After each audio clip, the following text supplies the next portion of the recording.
they the size of a Pomeranian dog? Hi, my beautiful people. So I was trying to think of a natural way to incorporate the kind of content that I wanted to make with my already existing video, which was just me talking about nothing and randomness.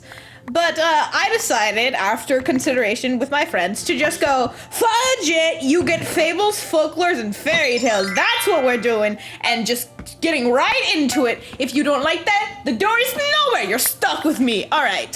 So today's fairy tale is one you probably do not know. It is called The Princess's Shoes, and it starts off, oh my god, my video is very laggy. Anyway, so it starts off where there's this princess, and she's so pretty. Like, everyone loves her. She's like outshines the sun.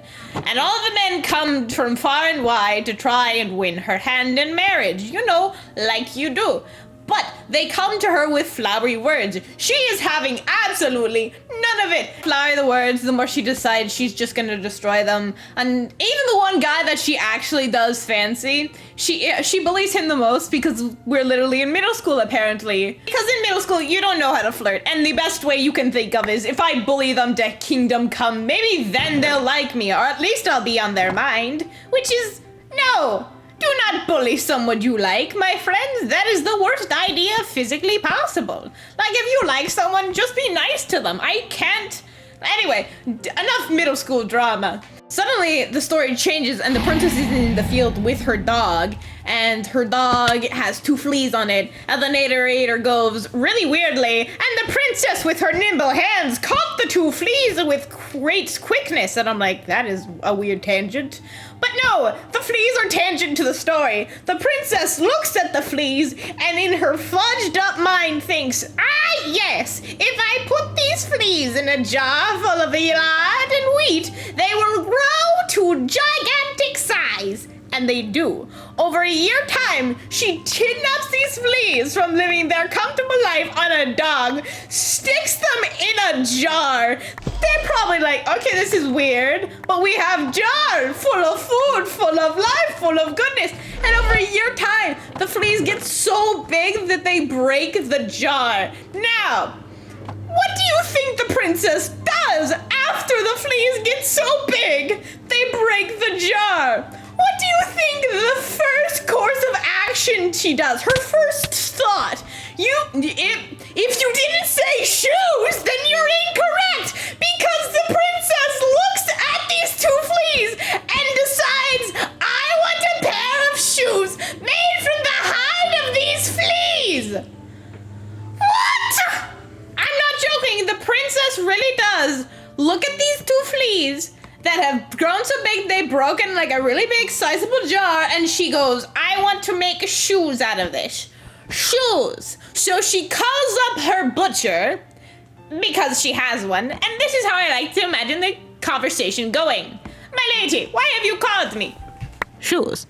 My lady, what? Shoes. And she hands them the 2 fleas. My lady, these are fleas.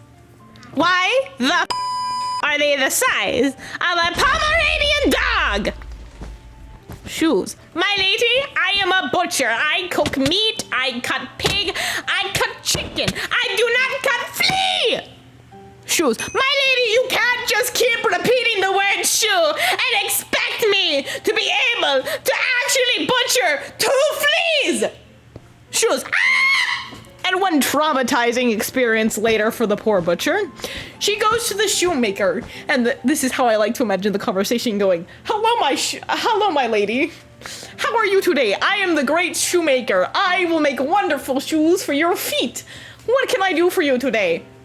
Shoes. And she hands them the 2 carcasses of the fleas that the butcher has skinned and hide. Shoes. My lady, what is this?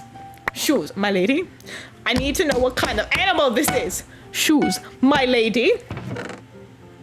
What? What is this? Flea. My lady, what the flea? How the fuck did they get this big? Flea. Okay.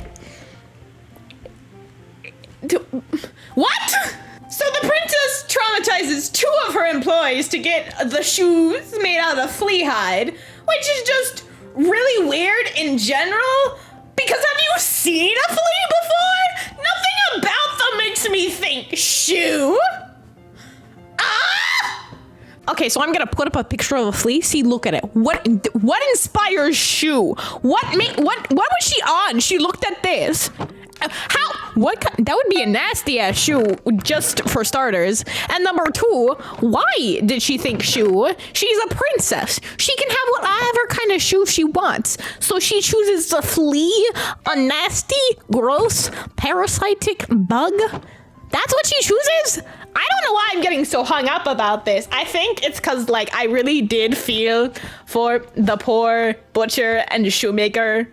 Like, they were traumatized by this princess who just does not know how to flirt and demanding shoes. Like, to me, made out of fleas! Fleas! Why was this a fairy tale? Why was this written? What is the point of it? We're not even halfway through the fairy tale, and I'm still very angry about it. So after the princess traumatizes two of her employees, she dances around and decides, I shall marry whoever can tell me what kind of animal my shoes are made out of. But fleas aren't animals, they're insects. So I don't know how she thought this was gonna work, because they're insects, not animals. But anyway, the boys come back to the princess, who does not know how to flirt, and her weird shoes, and they all come around, and she's laughing her butt off at everyone's suggestions, like, is it a lion? Is it a goat? And she's like, no. Is it a bear? And she's like, no, but this conversation is unbearable. So then the guy that she fancies comes back, and, you know, instead of doing the honorable thing of, you know, like, guessing actually what kind of shoes those things are, you know, this man decides, I shall hide in the princess's bedroom and wait for her to tell her handmaid what the shoes are made out of. Number one, that is a giant red flag. Do not invade your future loved one's space. Do not hide in their bedroom.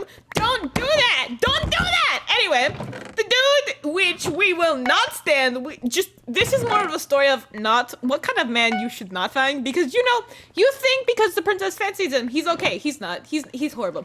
Anyway, so the dude dresses up as a peasant, sneaks into her room, and the princess does in fact tell her handmaid, oh, my shoes are made out of fleas. No one will guess that. So the king that she fancied the next day goes up and he goes to the princess, still dressed as a beggar. Your Majesty, I know what kind of shoes they're wearing. They're flea. And the princess, being the queen she is, still marries the dude, even though she doesn't want to. He's a beggar. She's a princess.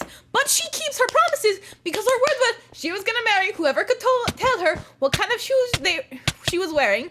And she does. At this point, you're thinking the king will reveal himself. He's like, haha, I was actually the guy you fancied slightly. No, he decides she made fun of me. I'm gonna make her life living hell. Okay? So she goes and lives with this man. He's still dressed like a beggar. He takes her to his kingdom and she's still treated like a beggar. Remember, she's a princess. She doesn't know how to like be a beggar or a pauper. She just knows how to be a princess. You know, she knows how to do the princessy things. But her new asshole of a husband, like, you must cook for me, you must clean for me. And this whole time, he's just beating down on her. She doesn't know what she's doing. She wasn't trained to know any of this, but he still keeps going, and he continuously makes fun of her. In fact, he frames her for a crime of stealing a silver spoon, puts her in prison, and then, it was actually me, the king you fancied. I was the man you married. Aren't I so cool? That's where the story ends. This man tortured this girl for slightly making fun of him. He gaslighted her for going, ha ha, ha ha ha. Like, don't marry a man like this. Just, if you see one like this, run far. That's the end of the story. But do not worry, there are more stories to come and more trauma to be had.